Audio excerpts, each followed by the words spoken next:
What is up, racers, and welcome back to another episode of our F1 2021 My Team Career Mode, episode number 6 today for the French Grand Prix. If you missed our previous video at the Canadian Grand Prix, then be sure to check that one out. We had an amazing race, although some questionable driving, which was non-intentional, and we ended up scoring our first points of the season at a strong track for us, and now we're ahead of Alfa Romeo. But we're not satisfied with that singular points finish.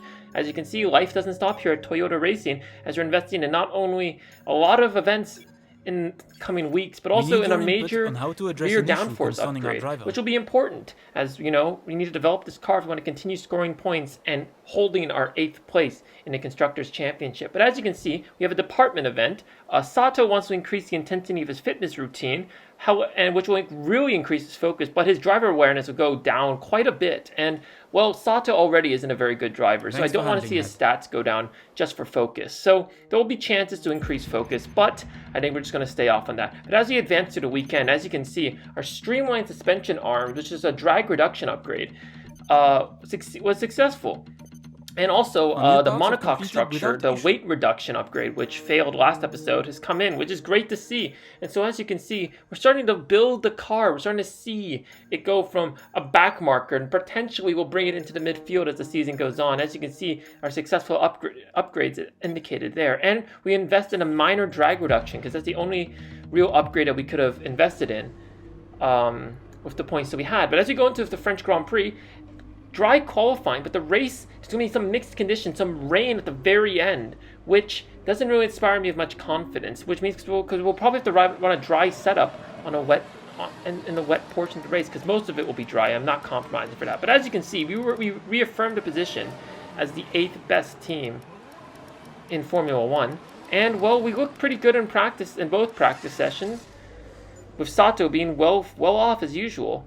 We're outside the top 10 though, which is strange because France is also a very strong track for me. But looking ahead, as you can see, our gearbox is at 67%, and we have to do one more race in order to replace it without an engine penalty. But we're going to take the grid penalty because honestly, as you know, the durability on the cars is less likely to hold in this year's game, and I just can't risk DNFing on a mechanical failure. So we're just going to take the penalty. Let's head into qualifying and make sure it's a good one.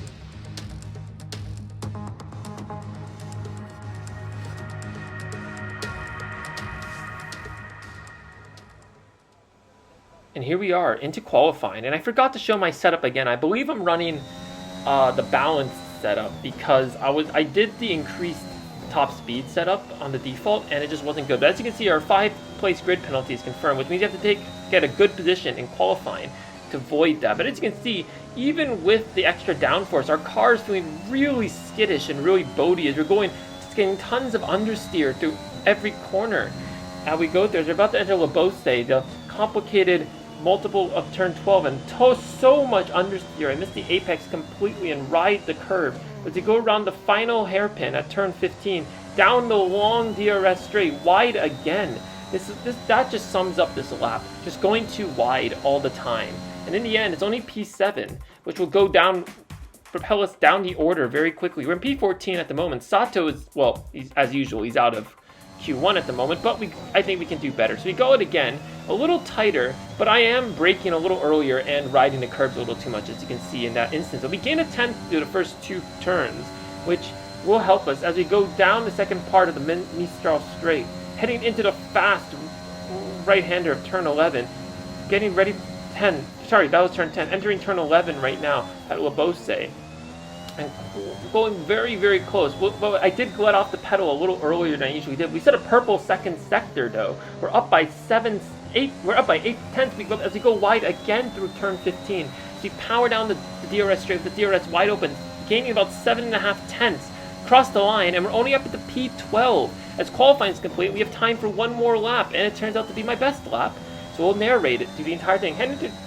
Entering through turns 1 and 2, towards the complex of turns 3 to 6. Very twisty, complex, very hard to follow through here, but we're already up by about a tenth. But we lose that time going wide again. We set a green first sector. As we're only up by about 1/10, we have a terrible run through the final corners of that complex. Now down the long Mistral Straight of, well, heading towards the chicanes of turns 8 and 9.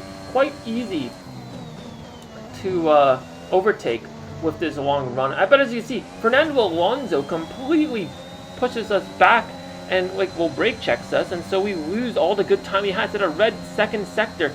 Huge contrast to the last run we did as we go through the rapid right-hander at turn 10 into Labose, getting off the power nice and early so that we can hit the apex, and we gain a lot of time through there, but we lose it all again. I think I'm taking that corner a little too conservatively as you head into turn 12. That curve on the left is a death curve, which means that your car balance will be unsettled if you ride too much in it.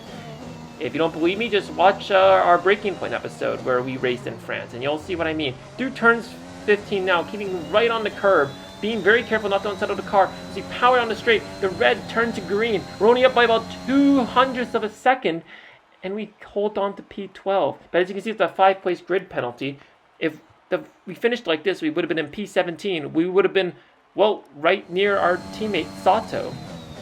So we have to do better. But as we go through the first lap of Q2, again, the understeer returns through that chicane at the end of the Mistral straight. Just terrible run into Labose now. I try to push a little bit to see what I can do, but again, just it feels slow and just not very good. Entering turn 15 again, this time hoping that I'm not going to go too wide. But I go wide and I kind of lose the back end a little bit. But here we go, heading towards the line right now. Powering along, seeing if I can gain any time, and we don't. But I was on a scrub set of soft compound tires, so it's not going to be very good. But okay, let's go. As you can see, I accidentally hit drive out instead of flying lap. I tend to just go to the flying lap because I don't have much time really to record videos. So to do one full reconnaissance and out lap is just too much. But as you can see, as I'm entering the final lap of Q2 for me, the tire wear is so much lower when I drive out because I'm going slower. As you can see, and that tire grip is giving us 9/10. But Ricciardo, what is Ricciardo doing? I get the McLarens faster than us, but why is he trying to pass us when we're clearly on a flying lap? That doesn't seem to be a problem, but he keeps poking his nose in every so often. I'm under so much pressure, and I can't really focus on my flying lap as this guy thinks it's race conditions. I love Danny Rick, but his AI really got on my nerves this run. But we improved by about 2 seconds. That being said, keep in mind our banker lap was pretty bad, and as we go wide to let Ricciardo pass, he takes a sweet time. We take out a bollard, and we're down by 6/10. No way we're going to improve, and we actually do worse than we did in Q2 with a P13. But with the 5-place grid penalty, we'll be starting on the same row as our teammate Sato, who was in P19. So a terrible qualifying on a track that I honestly think is a good one for us. And because we're so far back, I'm just going to take a whole new column of engine components. I know that the wear is going to get to us eventually. And the last thing, like I said, is we need a mechanical DNF. So we're going to take all the engine penalties now and have a fresh column of engine components. Welcome along then to France, host of the world-famous Tour de France. But we're not talking 2 wheels today, we're talking 4, in a country widely thought of as giving birth to the art of motor racing back in the late 1800s.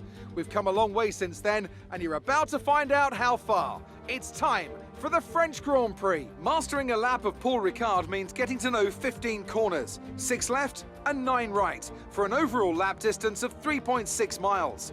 The 2 halves of the long Mistral straight are separated by a heavy braking zone into a potential overtaking hotspot at the Chicane Nord. And watch out for the drivers running onto the distinctive coloured stripes, which are low in grip and highly abrasive. Also here, of course, is Anthony Davidson. Why don't we discuss McLaren? What do you make of their performance so far this season? Well, the atmosphere within that team seems very positive at the moment. Everyone seems like they're in great spirits and having a lot of fun doing what they do, and that's definitely contributed to the performances we've seen.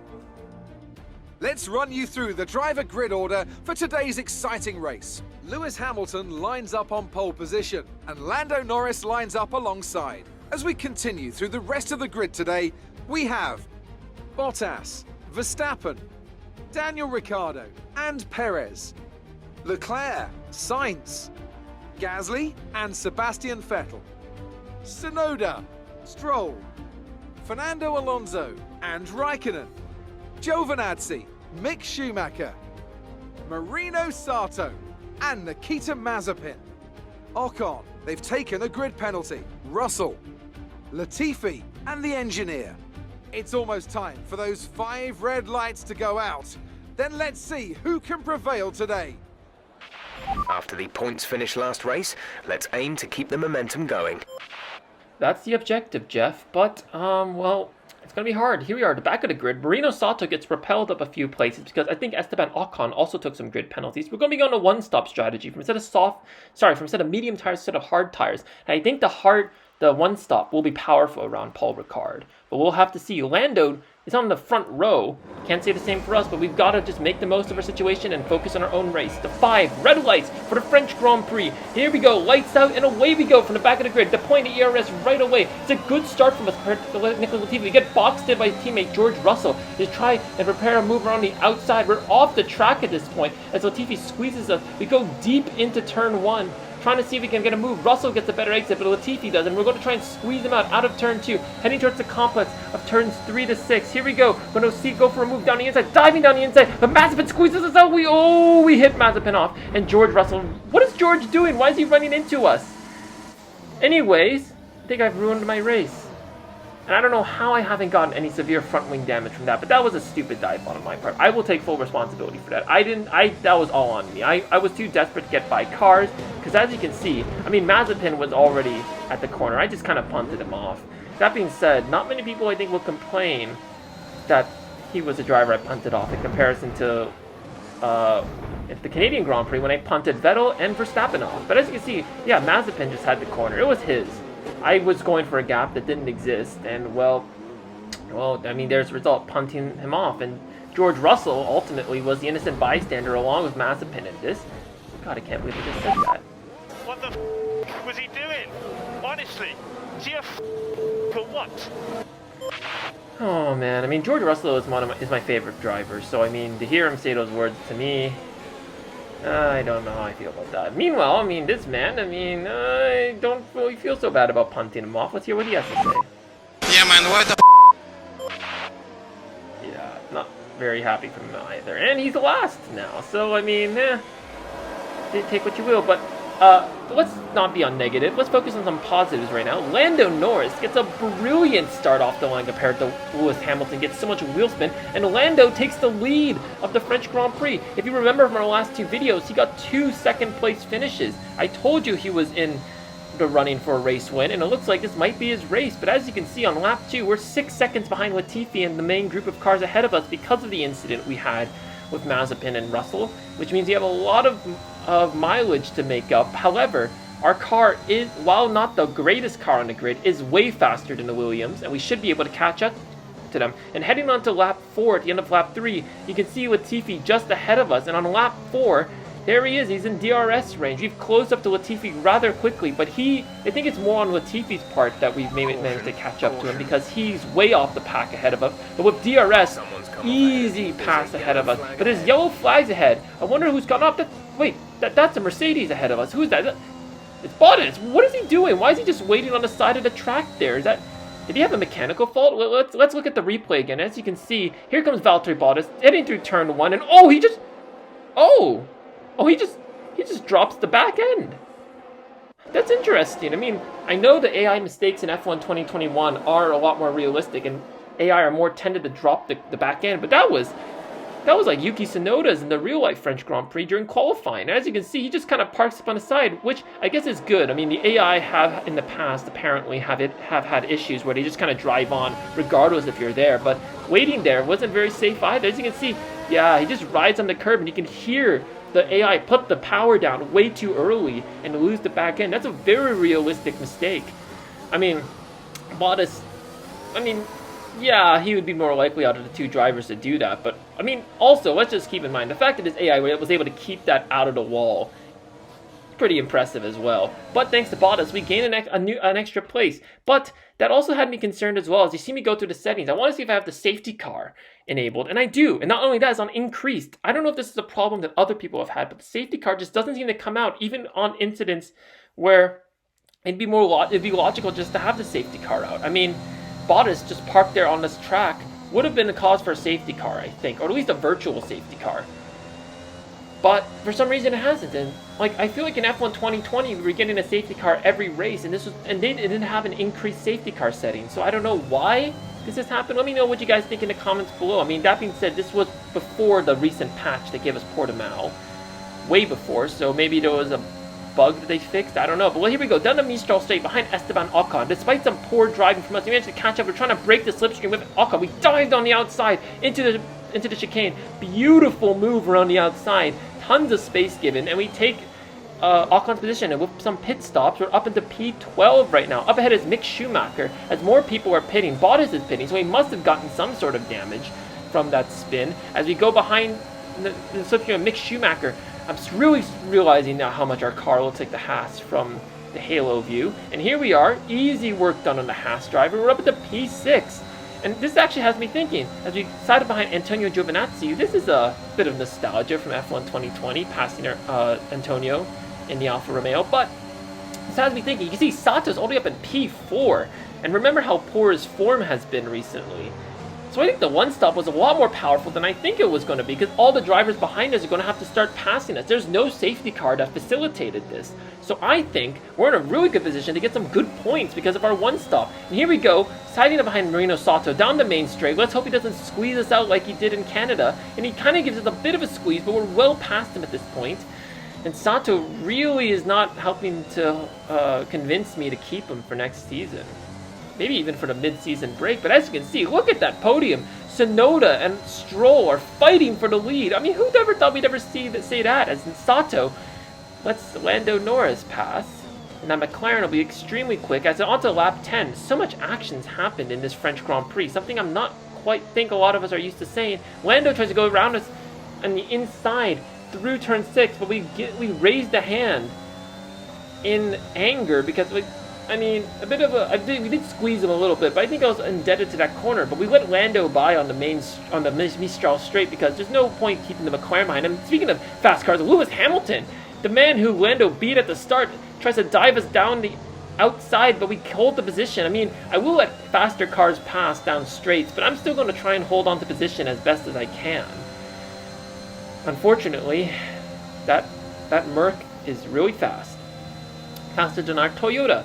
And Sato behind us is really not helping us hold back the faster cars, as Ricciardo is now passed. But it's now our pit window is open as we get ready to go into a set of hard compound tires to take us to the end of the race, as both Ricciardo and Verstappen pass Sato. But I guess it doesn't really matter because we enter the pit lane for our pit stop. We're up into the top 10 already, so this has been a great recovery drive. Probably, actually, I think it might be one of my greatest recovery drives.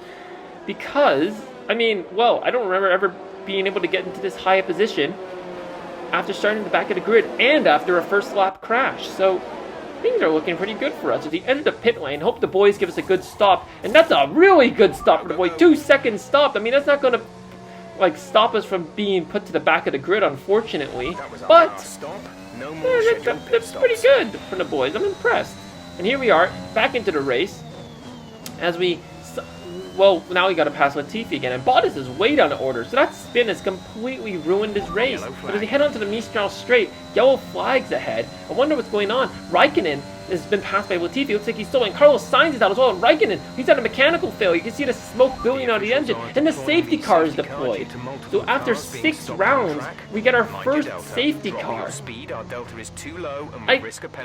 is what an increased safety car looks like. I don't even want to know what the normal one looks like. As you see, Carlos Sainz on the same straight also has some sort of mechanical issue. As you see smoke just billowing out of the engine the minute he opens the DRS as he's catching up to one of the Alpines. I don't know which one it is, but man, that's really unfortunate for the Spanish driver at Ferrari.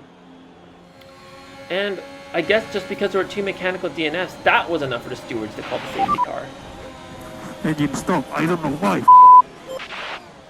Yeah, well, Carlos very disappointed. And as you can see, Raikkonen in another Ferrari-powered car, his engine just blew up as well. So I guess, I mean, similar to our worries about the Honda engine, seeing 3 out of the 4 engines, Honda power units blow up, Ferrari started to have that problem as well. Penalties power. They are smoking. Something achievement for something that will happen.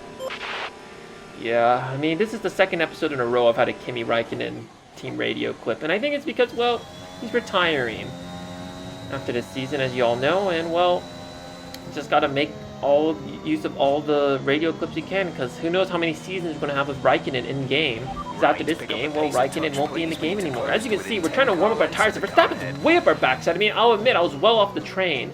They try to avoid contact of Ricciardo as we get ready to go back to green flag running. I don't know how warm our tires are. Let's hopefully see that our safety car restart from braking point is representative as an F1. But we got a terrible run out of turn 15. Ricciardo gets the power down right away. And well, yep, terrible safety car restart.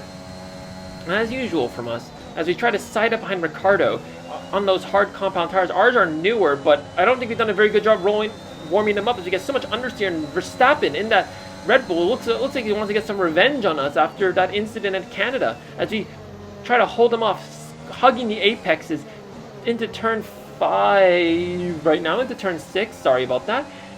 But Verstappen, we're doing a very good job. We get so much understeer out of turn 6 into turn 7 onto the Mistral straight, and Verstappen's going to get a great run through here. Thankfully, DRS isn't activated. They deploy lots of ERS to try and hold on. Verstappen's trying to slide us along inside. He's going to get the inside into the chicane. We're going to dive down the outside. We're going to squeeze him out, and that's a brilliant way to hold on to the position to P8 for 4 points. As there's about 9 laps left in this French Grand Prix. We've got to hold back this Red Bull, but I'm not sure if we're going to be able to do it. As you can see, through Labose, again, tons of understeer, and Verstappen just squeezes past us with ease. I mean, we couldn't have made that any easier for the Red Bull driver. Make sure not to hold on to the curb of death. And I mean, I'm sorry, this is me speeding through the replays to get footage, but as you see, Lance Stroll is leading the Grand Prix in an Aston Martin. What has gone on? Bottas has a 5-second penalty. Why did he have a penalty? DRS is now enabled. That's strange, but Lance Stroll leads this race, and Tsunoda is fighting him for the lead. I mean, the safety car really didn't do much to facilitate this, because this was already happening well before. So this is an amazing run of form as he tried to get by Verstappen on lap 19, but not very good job from us trying to get past him. But as you can see, Verstappen's fighting Alonso in the Alpine, and that should help hold Alonso back for us to take P7, equally in our best finishing position in this career mode. As we go down the straight, opening DRS and ERS, we're gaining on this Alpine at their home Grand Prix very quickly as we go around the outside, and we're just going to dive into turn 1, down the outside, squeeze Alonso out, and the 2-time world champion gets beat by a Toyota. Nice work. Nice job by us, but Alonso, the wily old fox he is in our slipstream. He's going to go down the inside of turn 3. We're side by side into turn 4, trying to give him space. We think we make a little bit of contact. We managed to hold on to the position. Great work from us. And who else is having good work is Lando Norris. Yuki Tsunoda was able to pass Stroll. But here goes Lando down the outside into the chicane. A beautiful move from the McLaren driver. And his car, he's going to be so much faster to both Tsunoda and Stroll, who I think were also on the 1-stop. So Lando's pretty much the only driver who's making a 2-stop work down the main straight, side by side with Yuki Tsunoda in the Alpha Tauri. But they're still side by side into turn 1, into turn 2, still side by side. This is a brilliant wheel-to-wheel scrap between the two, as Lance Stroll trying to nip some slipstream, see if he can get in on this fight. But he through turns 3 now and 4. Tsunoda's ahead, but Lando has the inside line, and he just manages to stay ahead. That was a beautiful side-by-side battle throughout the first sector. If we're going to see more of these fights, that was amazing. Impressive by Lando, and even more impressed with Yuki Tsunoda. That was a beautiful textbook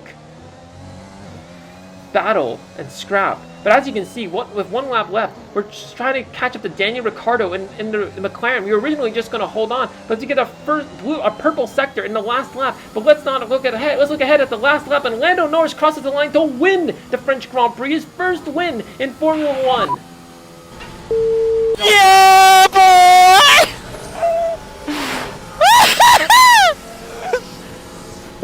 Yes! I'm so happy for Lando. I mean, what did I say? What did I say? He was going to get it in this game at some point after that run of form he was showing. But as you can see, we're in the works for a fastest lap, and we're right behind Ricciardo, 3/10. Can we beat him to the line? Can we our best finishing position? Lando crosses the line. Here we go, DRS, but Ricciardo's getting such a good slipstream from Verstappen. We crossed the line. Oh! We almost had him. That was so close. But in the end, from back of the grid after a crash, the P7 points again. That was a great race from us. Great recovery drive. A great race then, and a fantastic victory here at Paul Ricard. So Anthony, what made the difference out there today? Without a doubt, the safety car changed everything today. The key to their success was keeping calm and reacting to the situation quickly. We've seen teams in the past throw away wins because they were too hesitant, but here they were decisive, and that's allowed them to take the advantage. Our drivers are making their way out for the podium celebrations, and it's going to be McLaren picking up the winner's trophy. Congratulations to the entire team for that fantastic performance. What a podium. Lando getting his first win. I mean, that's just great. But Tsunoda P2 and Lance Stroll in P3. Who would have thought we would get a podium like that at the French Grand Prix? That is spectacular. You usually see those in later seasons, but we got to go to the photo mode. Look at how close we were to Daniel Ricciardo. I mean, that's not exactly a photo finish, but if we had one more lap of racing, we would have taken P6, and those points would have been greatly appreciated. But in the end, we can't complain. I mean, that was a McLaren. They had amazing pace, as obvious by Lando's finishing position. Bottas has a terrible run of form, and Hamilton doesn't even get on the podium now that we think about it. And as you go through the standings and look at the pit stops, everyone on the 2-stop lost positions. Not a single person, except maybe Vettel, not a single person who did the 2-stop finished higher in a higher position than when they started. So I think the 1-stop, we might have to keep this in mind. We might have to intentionally get eliminated from from Q2 in future episodes. As you can see of our points, even for our points, we go down to P12 because Lando and the others had a spectacular race with lots of points, but we hold on to P8 with a 12-point deficit to Alfa Romeo, and that's really going to help our efforts for the constructors. We can even catch up to Alpine. We're only 2 points behind them, so 7th will even be even better. But after a chaotic French Grand Prix, that's the race. Sato didn't do very well. He only gained 2 positions, and that's because 2 of the drivers DNF'd. But we get a good run on our rival of Antonio Giovinazzi and a lot of team acclaim, but we can't always rest on our laurels because we got to look ahead to the next race in Austria. Another strong track for me, but a power circuit, and one that, well, our car's weaknesses might finally be showing, but hopefully we can hold on to this momentum and get some points. Thank you so much for joining me today, everyone. Make sure you like, comment, and subscribe down below. Share the video, share the love, and I'll see you all very soon. I'm the ISO Racer. Remember, life's a marathon, not a sprint. Make sure you're always in a position to win. Peace out.